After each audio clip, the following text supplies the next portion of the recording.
So we'll be starting with statics. Before starting this topic, the fundamental topics that you need to understand is the basic definitions.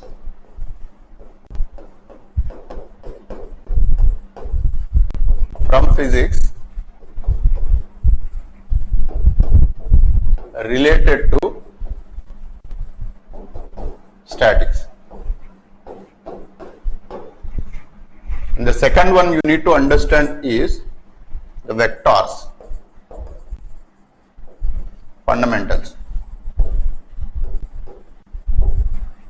This is very much needed. So a little bit of more understanding is needed related to this particular topic, right? So vectors. And the third one is basic properties of triangles.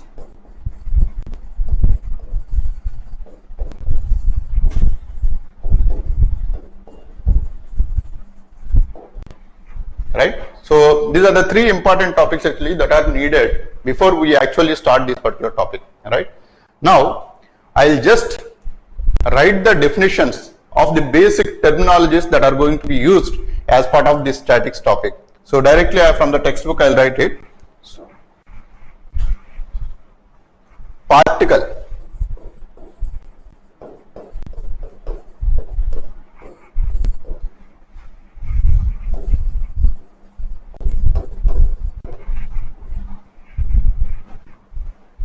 A particle is a portion of matter which is indefinitely a particle is a portion of the matter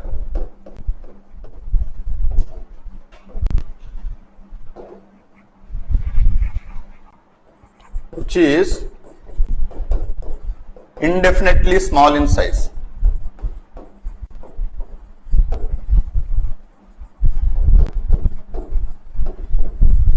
Now here actually this particle, this word actually we are going to use at multiple locations down the line.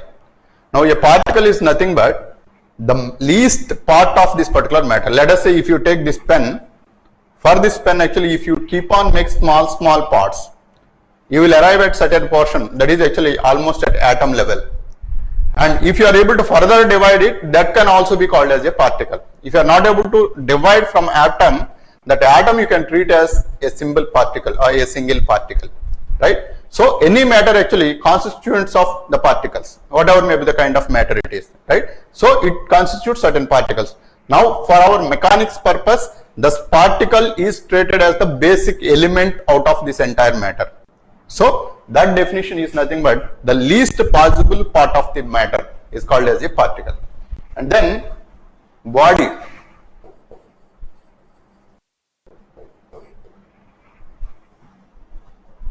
A body is a portion of matter limited in every direction. A body is a portion of the matter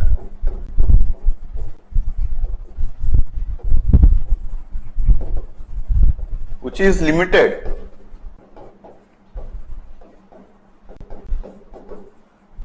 in every direction.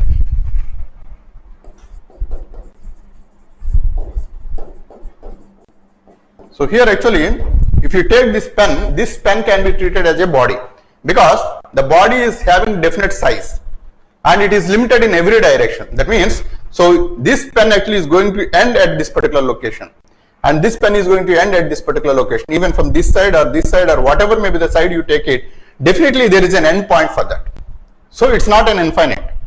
So if there is limited by an end point and this portion of the matter is treated as a body, right? So this is the basic definition of body. This body can have multiple properties. So it can elongate or it can compress it or it can keep it as stable. So there are many properties that are going to be associated for this particular body. Now here actually there is a concept called rigid body. Now we can write the definition of the rigid body. Rigid body.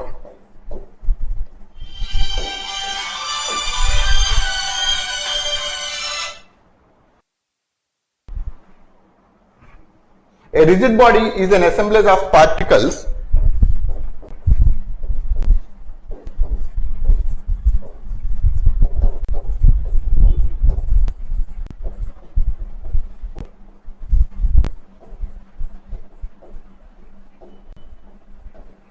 is an assemblage of particles rigidly connected together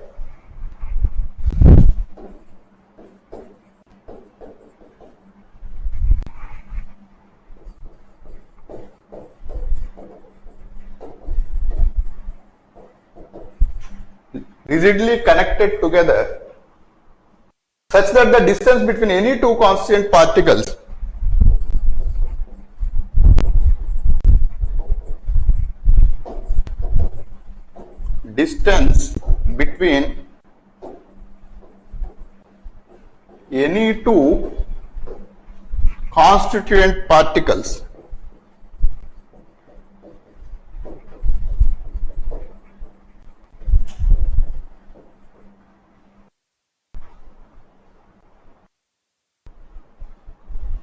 does not change on account of effect of forces.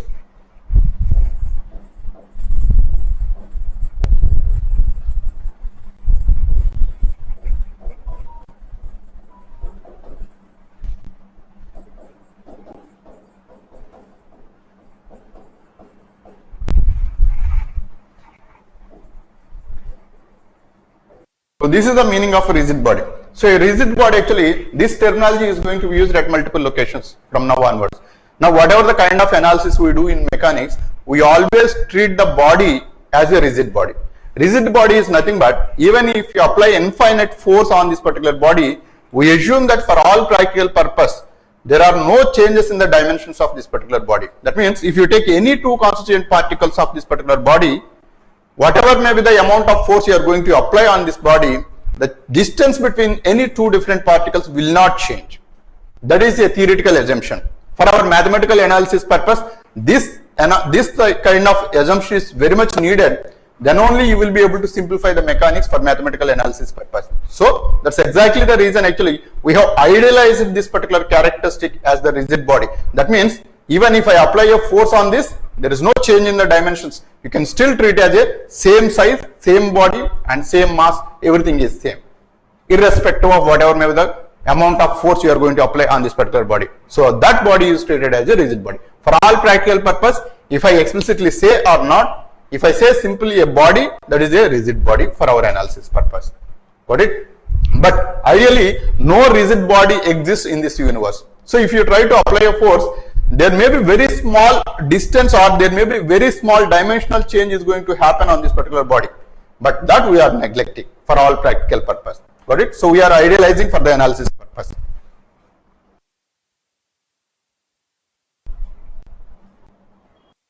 And then mechanics.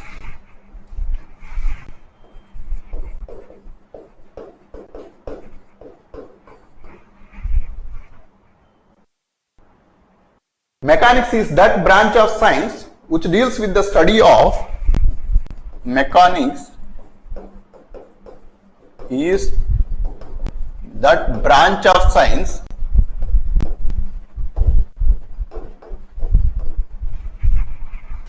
which deals with the study of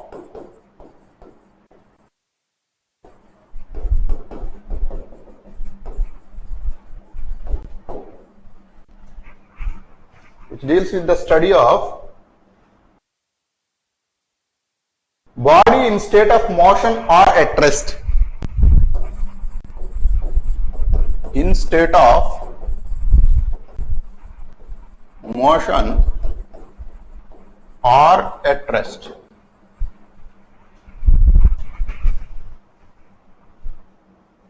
Under the effect of some forces.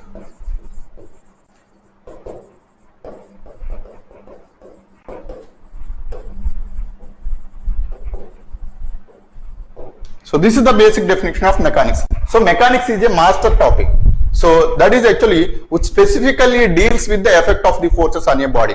Now the effect of forces on your body can have two different kinds. So when you apply a force on your body, there is a possibility that it doesn't move or there is a possibility that it may move. Suppose if I take this particular body and then if I try to apply a force on this, then actually it is trying to move from one location to another location. The same body, by keeping at this location, if I try to apply force from on top, then actually there is a counter force that is acting on this body from the downwards. So these two are going to balance out, and we have two different forces. One is the top force and there is the bottom force. These two together are compensated, and still actually the body is under the influence of the forces, but it is not moving. So this is separately dealt, and when it is moving, this is separately dealt, because there are many characteristics that are going to come in both the cases. So all such kind of characteristics we are going to analyze as part of this master topic, statics and dynamics, which is a single topic called mechanics. So this particular subject is divided into two different categories: statics and the dynamics.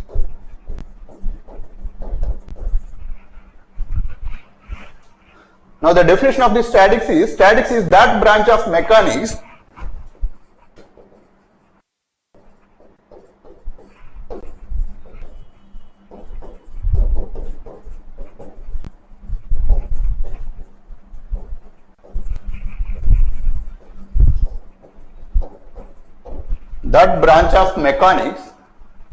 which deals with the study of your body at rest,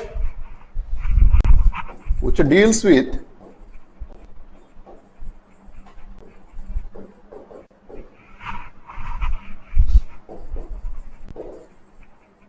the study of the body at rest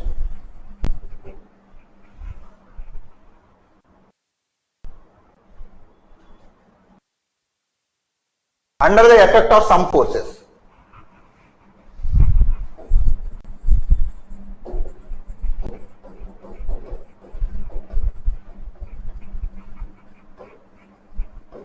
So this is the statics. So there are forces that are acting on the body, but still the body is not moving. So such kind of analysis what we are going to deal is the statics. And the dynamics is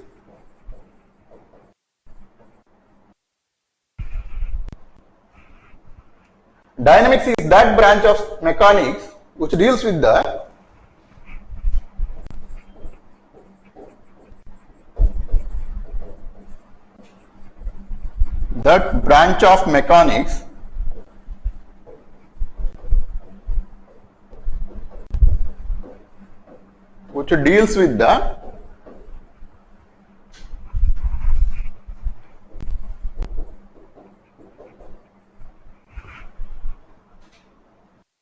study of body in motion.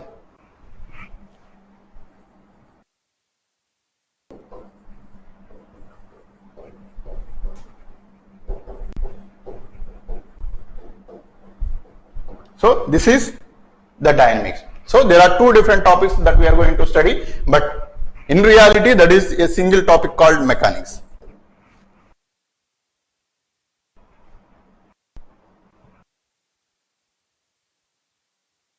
Force.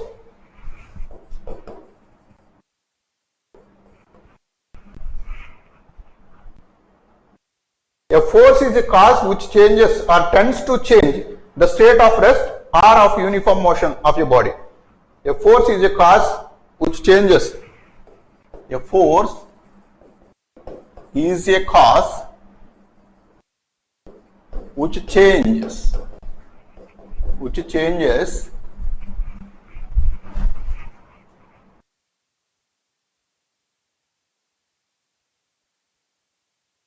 or tends to change the state of rest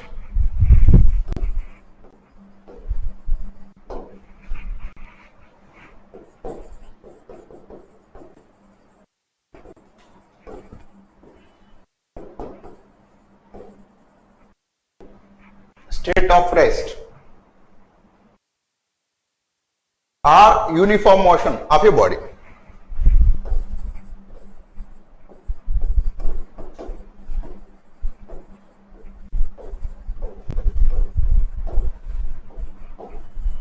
So this is essentially the Newton's first law, right? So every body tries to stay in its state of rest or of uniform motion unless otherwise it is compelled by an external force. So this is exactly the basic definition of Newton's first law. Suppose if I take this particular body, Now actually, as long as if I keep my hand like this will always stay at this particular location. Unless otherwise, it is compelled by an external force like this. If I compel with an external force, then only it will try to move. Otherwise, it will try to stay as it is. Now actually, even under if there is no force, for example, if you are moving in a train with a constant velocity. So if you are moving with a constant velocity, velocity is nothing but actually, so when you are moving, you are associated with certain velocity. Now that velocity you kept constant. If you are keeping the velocity constant, which essentially means that there is no change in the velocity, indirectly there is no acceleration that is going to be associated with the body which is moving. Now the body is moving with a constant velocity. Now you feel that actually, suppose if all the doors of the train is closed, you don't have any access to the outside world, then actually if it is moving with a constant velocity, you feel that actually you are under rest in this particular train, right? So you will not feel that actually the train is moving when everything is closed together. Like the way actually when we are staying on the earth, right? So earth is moving with certain velocity, but actually we don't feel the velocity because we don't have any access to the outside world other than the earth. Now actually relative to the earth, actually we can't see anything. So even though we are on the earth, we don't feel that the earth is moving, but still actually we are moving with certain velocity along with the earth. So here actually there is a constant velocity that is going to be associated. So if there is a constant velocity, then it will tries to stay as it is. It wanted to continue with the same velocity unless otherwise you apply brake for the train. So if you are applying brake means there actually you are trying to change the velocity or you are trying to reduce the velocity, which essentially means that when there is a change in the velocity, there can be an acceleration, there can be a deceleration. So if you increase the velocity, there is an acceleration. If you decrease the velocity, there is a deceleration. So to have a velocity change, you need to apply certain acceleration. So that acceleration is nothing but the force. So if you apply a force, the velocity is going to be changed. So even here also, the body is at zero velocity and it tries to maintain zero velocity unless otherwise it is compelled by an external force. Suppose if it is having a 10 meters per second velocity, unless you apply an external force, so you will not be able to change the velocity of 10 meters per second. So that's exactly the reason actually when we throw a ball on a smooth surface, it will try to go longer distance because the frictional force is almost zero. So as the frictional force is almost zero, it wanted to maintain its constant velocity. But there will be a little bit of frictional force even on the smooth surface also that will make the body to stop at some location, right? So essentially what we are trying to do it here, it is we wanted to say that unless otherwise we have a force, there is no change in the velocity. Maybe zero velocity, maybe certain velocity. In both the cases, if you want to change the velocity, you need to have some external force. That's exactly the basic definition of the force. Force is nothing but a force is a cause which changes or tends to change the state of rest or of uniform motion of your body. Now, this force is having three different characteristics. So, the characteristics of the force are, the first one is the magnitude of the force.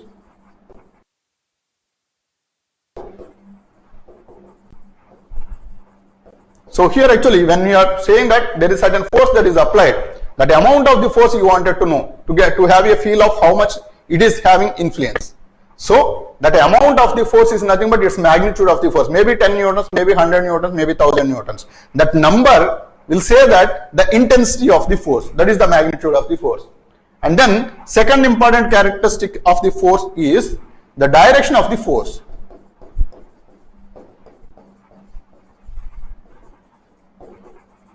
Now, a force is a vector quantity. This is a vector quantity. So why we call this as a vector quantity is, suppose actually if I say a simple statement called I applied certain force, immediately the counter question what you are going to ask me is in which direction you tried applying the force. So you are feeling that there is a deficiency of information when I say that 10 newtons of force I have applied. Immediately you will ask that actually in which direction you applied. That means there is a direction sense that is going to be missed. So that is the basic definition of a vector. Now force is a vector because if you apply a force, then actually immediately we say that actually in which direction you applied the force. So here the direction of the force is important. Now the different direction of the force will have different effect on the body. Suppose if I say that, suppose if I take this particular body, now actually I have applied with my 2 fingers on this particular body. So this force actually I have applied. Now it is trying to move. Suppose the same body, if I apply force in this direction like this, and there is a counter force if I apply like this, then actually it will try to rotate the body rather than moving from one location to another location. So if I apply the same force but in opposite direction, it will try to move, it will try to rotate. But if I try to apply along the same direction, it will try to move from one location to another location. So same magnitude, same forces, if I apply in one direction, it is having a linear displacement. The same magnitude but in the opposite direction, it is having, so in the opposite direction, it is having an effect of rotation rather than a linear movement. So the direction is very much important to have the effect on the body in a different manner. So direction is one important fundamental quantity that needs to be understood along with the force. And then next one is the point of application of the force.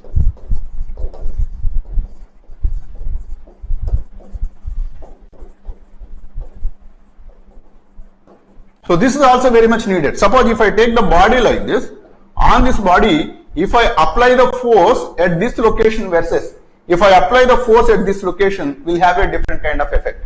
Now the point of application of the force is different, but the magnitude and direction are one and the same. In both the cases, actually we say that the force is applied 10 newtons force in both the cases, and it is applied from left to right. But if I apply at the middle, it will try to have a linear displacement. If I apply at the top, there is a possibility that actually the frictional force, which is in the opposite direction when the body is trying to move, and there is a top force which is acting in the opposite direction, these two together will try to rotate the body rather than having a linear displacement. So the point of application of the force, where you are trying to apply, that is also very crucial, which is a fundamental characteristic of the force. So these are the 3 important characteristics which makes our analysis a little complicated.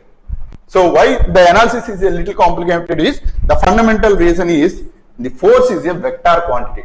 So you cannot simply add 2 different vectors straightforward as if like it is a normal scalar quantity. Suppose if I say that actually there is, so 2 grams plus 3 grams. If I ask how much it is going to be, immediately you will say that this is going to be 5 grams. So the mass is actually 5 grams. Because the mass is a scalar quantity. Suppose if I ask the same question in a different manner, suppose I have applied a force of 2 newtons in this direction, and if I tried applying a force of 3 newtons in this direction, if I ask you what is the sum of the forces, then immediately you will not say 5 newtons. You will say that actually there is a left, so right to left direction 1 newton force is there. This is how actually you conclude. Because 3 newtons is from right to left and 2 newtons is from left to right. Effectively, there is a balance of 2 newtons from these 3 newtons, and 1 newton force is actually counter way. It is acting from right to left. So this is how you conclude. But you will not say that actually 2 newtons plus 3 newtons, which is equal to 5 newtons, even though both the forces are acting on the same body. Suppose actually if I show that, so 2 newtons here and then 3 newtons here, if I say that, then immediately you will say that this is 5 newtons. In both the cases actually the forces are acted on the same body, but the direction is different. So this is exactly the reason why we need to classify the force as a vector, and if you classify as a vector, then the complexity increases to a greater extent. And the complexity why it is going to be increased in greater extent is, now as the direction is involved, now actually you need to classify whether it is a 2-dimensional direction or a single-dimensional direction or a 3-dimensional direction. So you need to involve all the coordinate systems. So if it is a 3-dimensional force, that means actually if I try applying this particular force on this particular face like this on the hand, now actually if I try to apply, this is in space. Now suppose if I say this is x-axis and this is y-axis and this is z-axis, then actually this force is acted in a space on this particular body. Suppose if I take actually this plane, and on this plane actually if I try to apply from the top like this, now actually this plane is fixed location, and then actually there is only one direction which is exactly perpendicular to this surface is acted upon. Now you can treat this as a single dimensional force. Now actually suppose if your body is like this in the XY coordinate system, so on this body, if you try to apply a force like this, there is an effect of the force along the X direction, there is an effect of the same force along the Y direction as well. So because this body will try to move in this direction, that means there is a change in the X direction, there is a change in the Y direction as well. So this is a two-dimensional force. So as the direction is involved, so there is a need to identify the direction, whether it is a one-dimensional direction or a two-dimensional direction or a three-dimensional direction. If it is a one-dimensional direction, then actually you don't need to worry about much, because that is a one-dimensional direction, means you are trying to apply in a straight line. So straight line actually will have only forward and backward. So that is the simplicity. But if you take a two-dimensional direction, now this is a two-dimensional direction, right side, left side, top and bottom. So four different directions you need to consider here. Suppose if you take a three-dimension, then actually six different directions you need to consider. But out of six directions, you will be classifying as plus and minus directions. Hence actually you treat with the help of the unit vectors a simple quantity I direction, J direction and K direction. All the six directions you are trying to simplify into three different directions. Even in your two-dimensional also, you will be trying to identify only as two different directions, that is I direction and the J direction. Suppose if you take a single direction, that is the linear direction, then so this is the unit vector I. So suppose actually if I say 2i, that is in the left to right direction of magnitude 2. If I say minus 2i, right to left direction, so this minus signifies the negative direction of the force. So if you use a single unit vector I, you will be able to identify two different directions. So in the second case actually, so you will be using two different variables or two different unit vectors to identify four different directions. Similarly in 3D also I, J, K are the three different variations of the unit vectors to identify six different directions. One is the positive, one is the negative in all the three different cases. So the complexity is increasing just because of the simple reason that this is going to be a vector. Got it? So these are the basic definitions of the force. And then attraction and repulsion.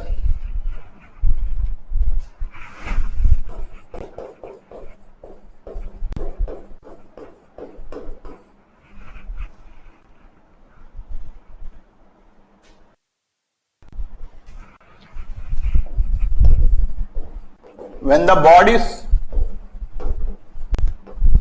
are trying to approach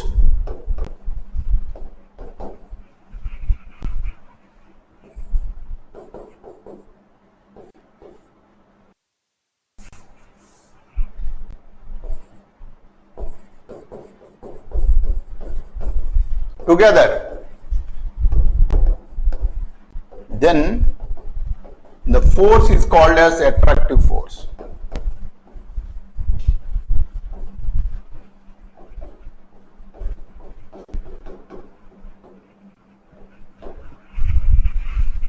Repulsion.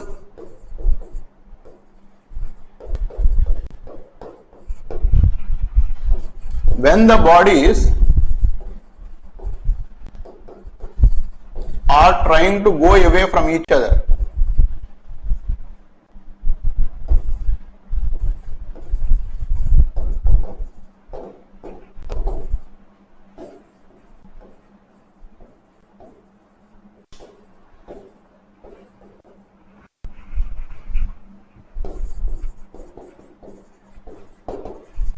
then the force is called as a repulsive force.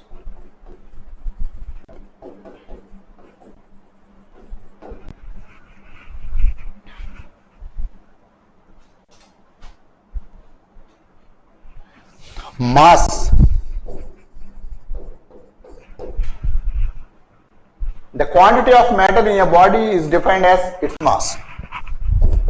The quantity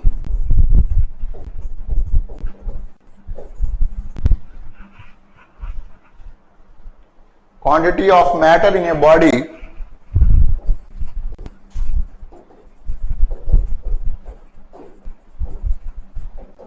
is defined as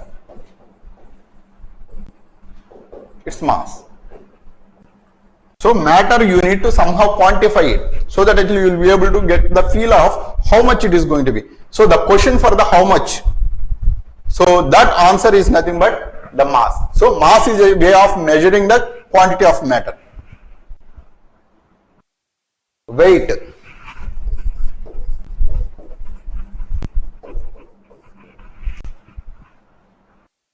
The weight of your body is the force with which the earth attracts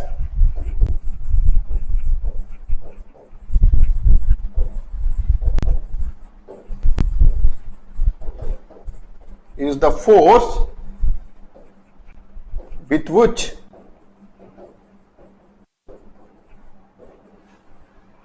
the body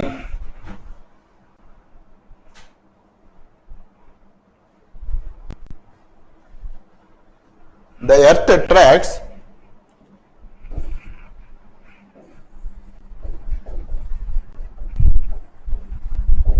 the body towards it.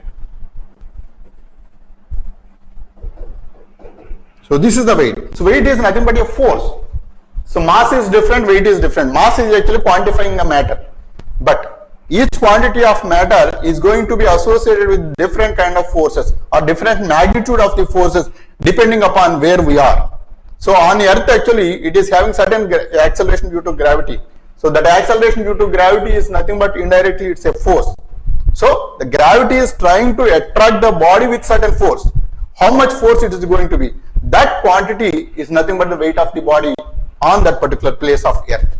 Suppose if you move to some other location like Moon, then actually there the attractive force may be different. Obviously it will be different because Newton's law, what it says is, Newton's law of gravity, what it says is, the force of attraction between two different masses is always proportional to the mass of each body.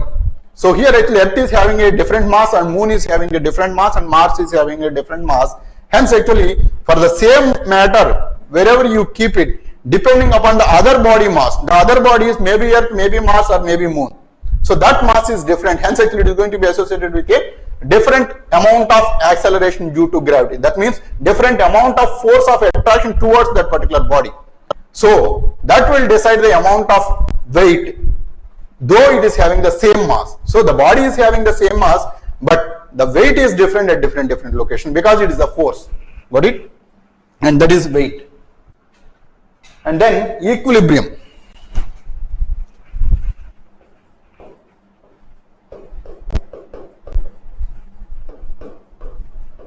And this is very, very important. The essence of this statics topic is to assure the equilibrium of the body under the influence of multiple forces. So the entire topic is to deal with only this word, equilibrium. So we have to assure that the body is under equilibrium condition with different kinds of forces.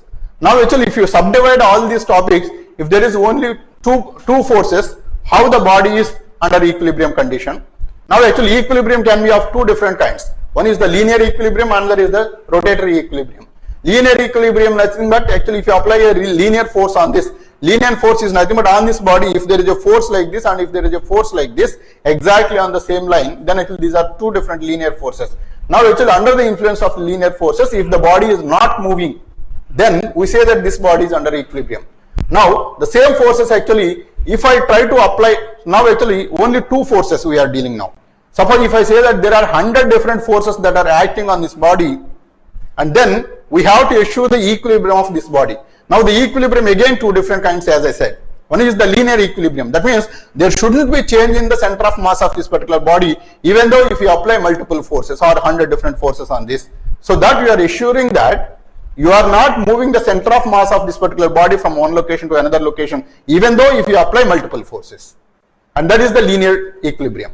Rotatory equilibrium is nothing but under the influence of the forces, the center of mass may not be changed from that location, but it may try to rotate or it may try to move, keeping its center of mass exactly at the same location. So linear displacement, what you are defining is the change of the center of mass from one location to another location is nothing but the linear movement.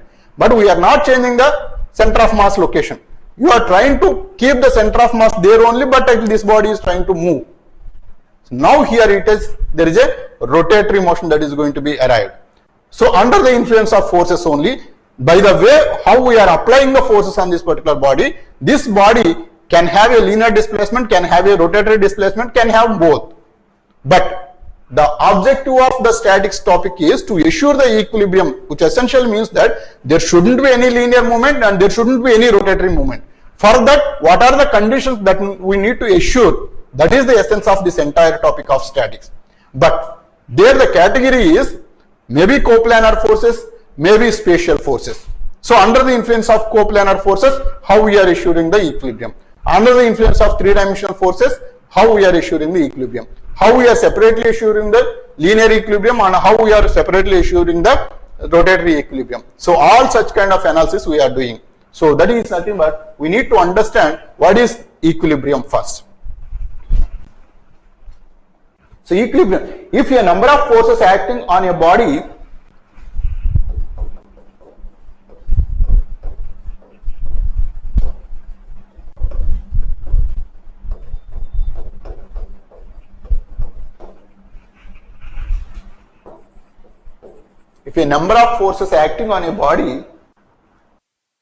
keep the body at rest, then the body is said to be in equilibrium.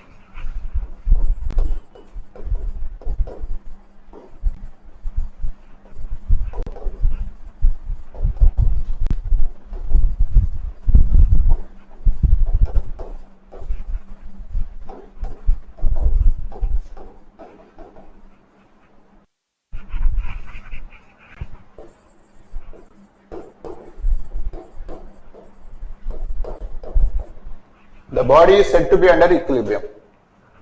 Other forces are said to be in equilibrium.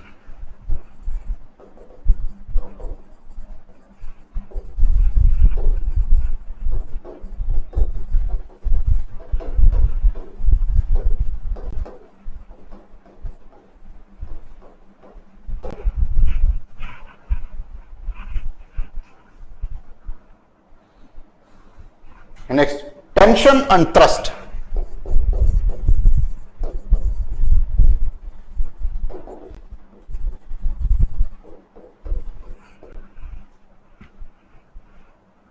If we pull a body by means of a string,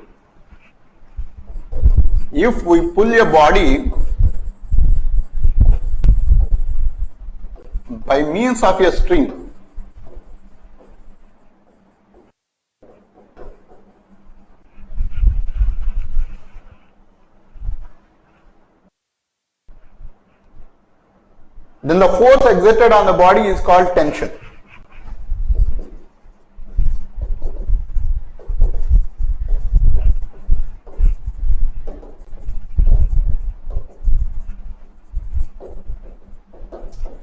Is said to be the tension.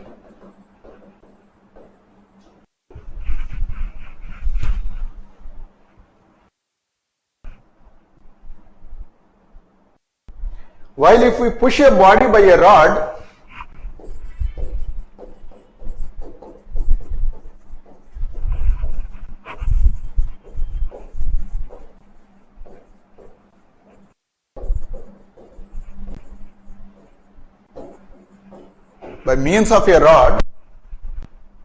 then the force exerted is called a thrust.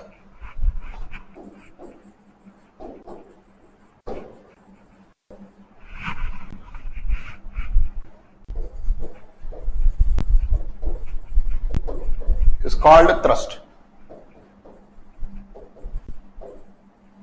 Now this is a simple definition. Suppose actually if I try to pull this like this, so let us say this is a string and this string actually is trying to move top like this. Now the force exerted on this particular body, which is actually trying to pull upwards. So the internal particles of this particular body is trying to move away from one particle to the another particle. So the location of the particles are moving so that it is trying to move away from each other. So this kind of force that is exerted on this particular body is said to be the tension on the body. The same tension actually is trying to move this particular string downwards. That means the particles of my finger also try to move away from each other. So in both the cases actually the tension is associated with the string and the tension is associated with the body, and both are of equal in magnitude. So that is what we call as the tension. Now same pen, actually if I try to push like this, then actually the particles are actually trying to come closer to each other, both in my finger and on the body also. So this kind of force which is trying to bring the particles together is called as the thrust. The kind of force which will tries to move the particles from each other, that kind of force is called as the tension. Got it?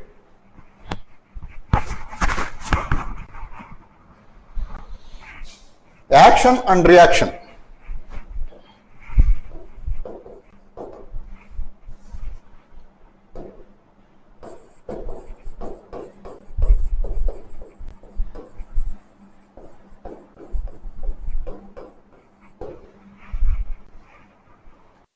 If the two bodies are in contact with each other,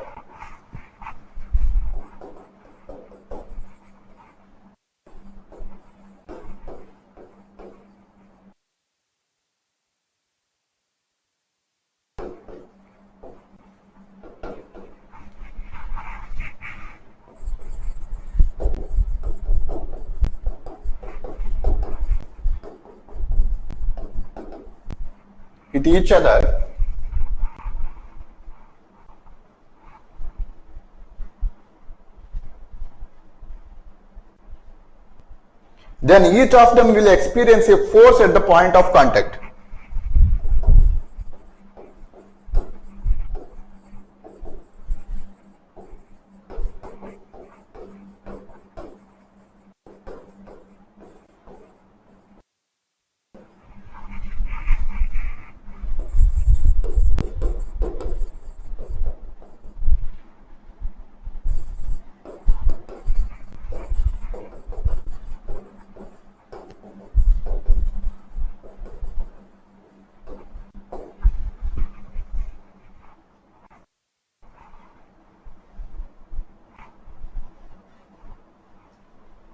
The force exerted by one body upon the other is called the action. The force exerted by one body on the other is called action.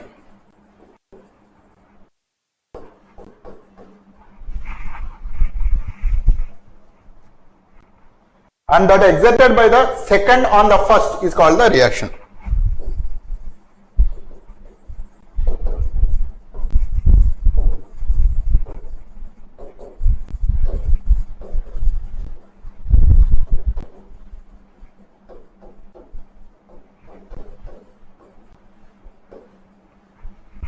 Is called reaction.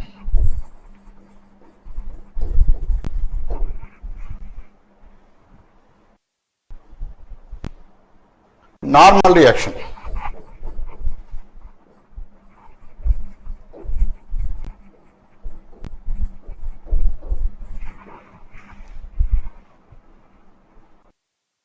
The reaction at the point of contact of two smooth bodies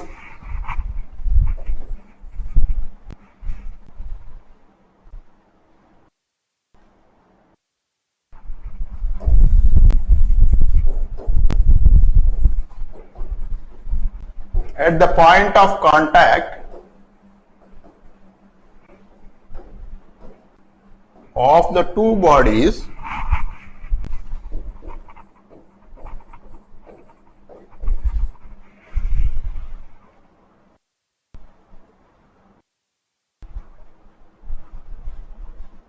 is along the normal.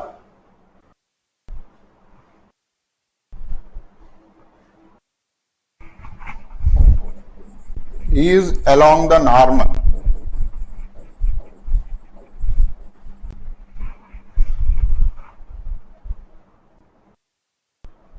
And is called the normal reaction.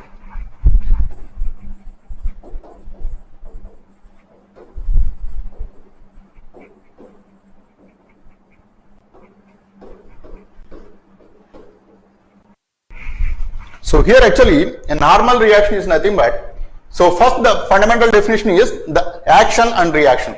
Action is nothing but, suppose actually this body on my top of this particular hand it is coming in contact. That means actually it is trying to have the effect on this particular body, and this is called as the action, because this is coming in contact with this particular hand. So this is the action. Now obviously my hand actually will not stay as it is. It will try to apply a counter force on this particular body, so that it will try to balance at this particular location. That means I applied a force from the bottom to the top. There is a force of weight of this particular body on my hand. So this is action and this is reaction. Now if both are equal in magnitude, then only it will try to stay at this particular location. Suppose if the weight is more, suppose actually if I have a bigger stone in my hand, then actually automatically I will go down and try to move towards the ground, because I cannot withstand the force of that particular bigger stone, because my force whatever I am applying on the stone is very less when compared to the weight of this particular body. So in such cases I will try to move downwards. Suppose if there is a small, suppose actually this pen, if I take it, this is small in size, I can apply more force on this. If I try to apply more force, it is trying to move upwards. See, if I wanted to apply exactly the same weight of this particular body, then actually this will stay as it is. So when there are two different forces here, there is a possibility of moving upwards, there is a possibility of moving downwards, there is a possibility of exactly staying at that particular location. So in this particular case, now if it is moving downwards or upwards, we treat that subject as the dynamics. If these two are staying together, then actually we treat that as a statics. As we are dealing with the statics, here two forces are there and two forces are equal, and the magnitude of the force is equivalent to the weight of this particular body. Now, to have a balance on this particular body, the force, the point of application of the counter force, which is the reactive force, is also important. So, the point of application of the force is exactly on the point of application of the top force. Now, we are treating this particular force, which is acted on top of my hand, we treat at single location. But ideally, this mass is distributed throughout. So as the mass is distributed throughout this pen, at every point actually it is associated with certain weight, and then here also there is a weight, and here also there is a weight, and here also there is a weight, and here also there is a weight. Now the weight is distributed across. Now actually the concept of center of mass and center of gravity comes into picture. So center of gravity is nothing but all the individual weights actually we treat, and then actually we will aggregate all the weights together, and then we will try to analyze with an understanding that entire force which is distributed throughout this particular mass is treated at one particular location, that we treat as the center of mass of this particular body. So the equivalent weight of this body is calculated, and we assume that the point of application of this weight is exactly at the center of mass of this particular body. So this is the basic understanding. So you will be able to represent with a single line of force with its total magnitude and single point of application, which is exactly at the center of mass. Ideally, the way we need to analyze is, you need to identify each and every infinite particles of this body, and you have to identify the weight of each body particle, and then actually you have to aggregate it. So that aggregation leads to a concept of center of mass and center of gravity. Center of mass is different and center of gravity is different. Center of gravity is nothing but you are considering each and every individual particle weight, which is nothing but a force. So you are aggregating all the forces together and then trying to arrive at an equivalent force which is acted upon this particular body. That is the location of the mass, or the location of all the equivalent forces together, all the forces together into a single equivalent force. That location, which is the center of this particular body, is the center of gravity. The center of mass is nothing but you are not concerned about the gravity. So if you are not concerned about the gravity, that entire mass, how evenly it is distributed about a single point, is treated as the center of mass. But for all practical purpose, center of mass and center of gravity we treat as the single location, because we are analyzing the body in the earth itself. You know that actually the acceleration due to gravity entirely is exactly the same magnitude throughout this particular body. The g is constant in this particular surrounding area. As g is constant, you know that the aggregate of m versus aggregate of mg will be exactly at the same location. So hence actually center of gravity and center of mass treated as the single point, because g is constant there. If g is not constant, definitely center of mass is different and center of gravity will be different. Got it? Suppose G magnitude, let us say here it is 10 and let us say here it is 9 and in between 9.5, let us say. Now actually the force that is acted on this particular body of same mass but different gravities at different locations, ideally the center of gravity will be different. But in practical actually it won't be like that because G is constant throughout the earth. For all practical purpose we treat throughout the earth as 9.81, right? So center of gravity and center of mass is same. Now the action is nothing but the equivalent force that is acted on this particular body exactly at the center of mass. The reaction is nothing but the hand which is acting counterly on this particular body in the upward direction. Now actually you have to identify the location of the counter force also. Now as it is evenly distributed, obviously my hand also will evenly distribute the force of reaction at every point. Now you can aggregate all such kind of forces and you can treat at a single point. Now if you notice, for this particular surface, the counter force that is always acted upon is exactly perpendicular to the contact surface. So exactly opposite or exactly perpendicular to this particular hand, there is a counter force that is acting. As it is always normal to the surface, we treat that as a normal reaction. So that is a reactive force and this is always in the normal direction. Normal is nothing but the perpendicular direction to the surface. Hence we treat that as the normal reaction. Got it? Now here actually you need to understand a little bit about this normal reaction. Suppose if I have a body like this, so there is a surface, let us say this is a rod. The rod is actually in contact. Let us say I am holding at this particular location and actually one point is in contact at this particular point. Now actually here what is the direction of the normal reaction at the point of contact for this particular body? Can somebody tell me this is A direction and this is B direction? In which direction actually the normal reaction is going to be on this particular rod by this particular surface?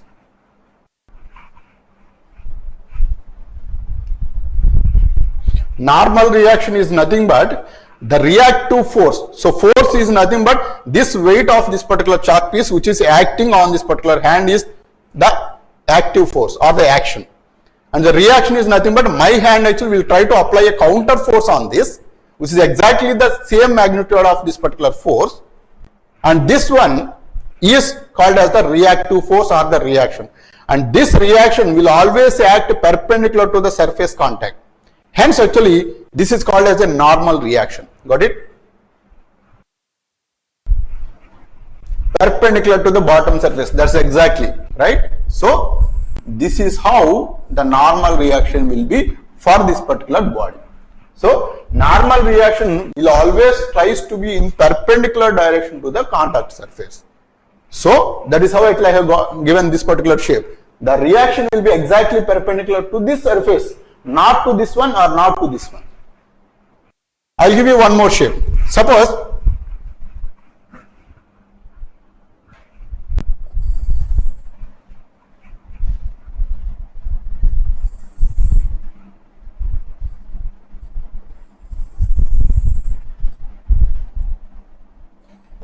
okay. Now tell me at this particular point what is the normal reaction direction? At this particular point what is the normal direction?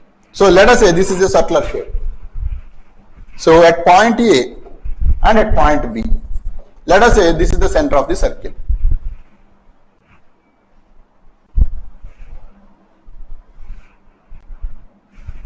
At point A, what is the direction of the normal reaction? At point B, what is the direction of the normal reaction?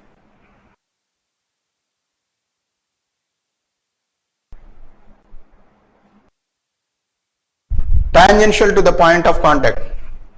Is it tangential?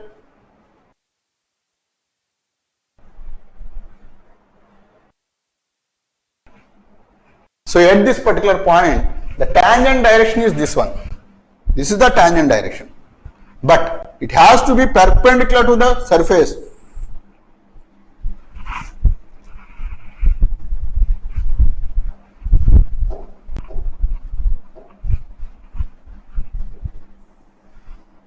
This is normal direction.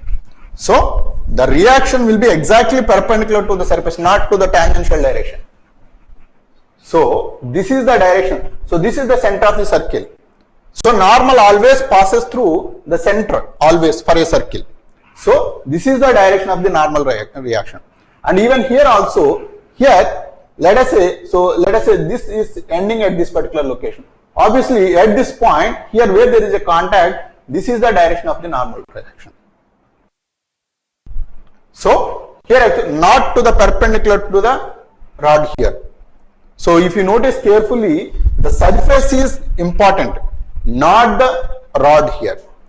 The surface with which it is getting in contact, that surface you need to identify and draw a normal to that particular surface, and that is the direction of the normal reaction. This is very important understanding. Many people will try to say that actually this is exactly in this direction, but it's not. The kind of surface, so even here also.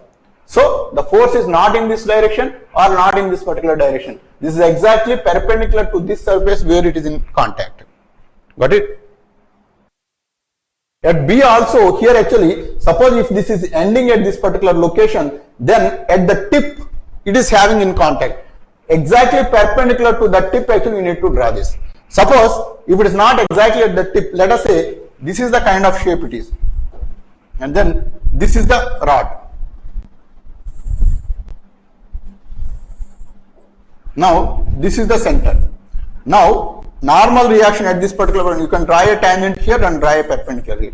Even it is ending at this particular location, you can draw a tangent here and then perpendicular to that, actually it is going to be there. If it is not ending, if it is extending further, suppose actually this is the kind of shape it is.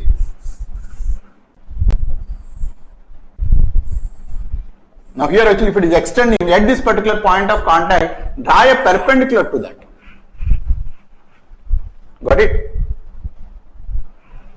Understood?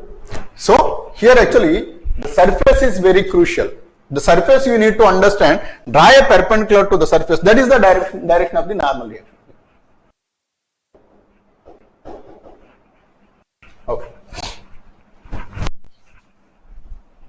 Suppose if there is a sphere like this, on the sphere actually there is a rod like this, then what is the direction of the normal reaction for this particular body?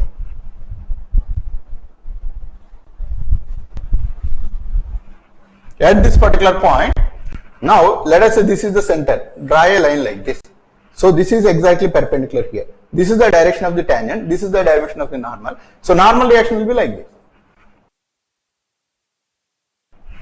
Got it? Not towards the center, it is away from the center. Now the confusion of towards the center or away from the center is where the contact it is. Now actually it is on the top surface of the sphere.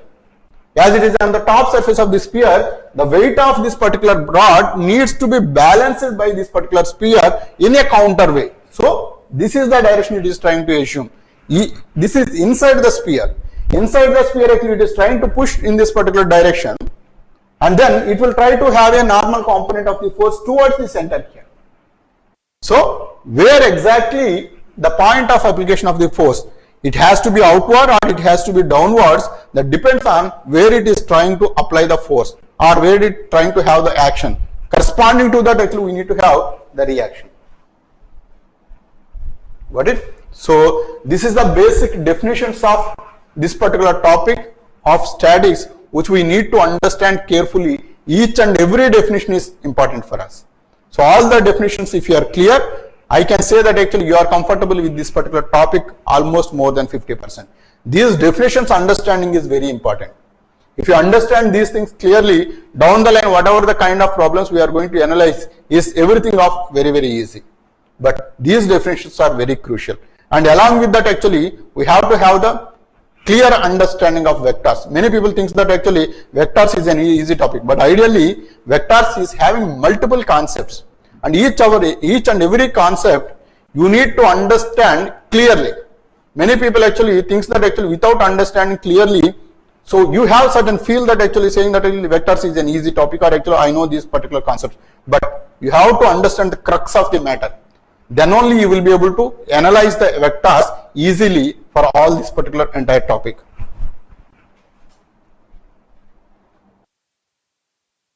See why it is. See this is the circle.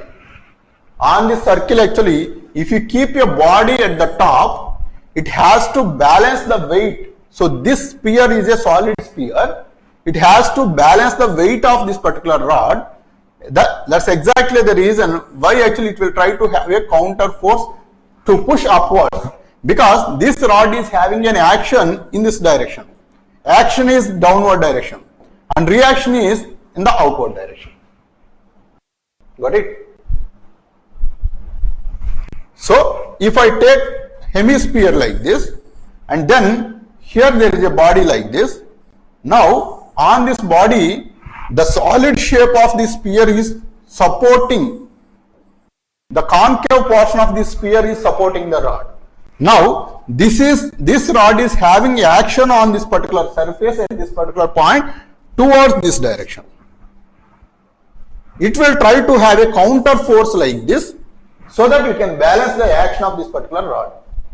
Got it? So this is the reaction direction. This is the action direction. So depending upon the action, the reaction is going to be decided. Got it? Okay. So any other questions? Right? So this is the basic understanding. In the next class actually, I will deal with the fundamental concepts of the vectors, and then the basic properties of triangles is that is very easy. You need to understand all the kinds of centers of the triangles, like the circumcenter, incenter, orthocenter, centroid. Those 4 definitions actually you need to understand. Along with that, I will cover the vectors topic in the next class. So then actually we will be ready with all the fundamental concepts to handle the statics topic. Got it? Yeah. So till then, thank you. Yeah.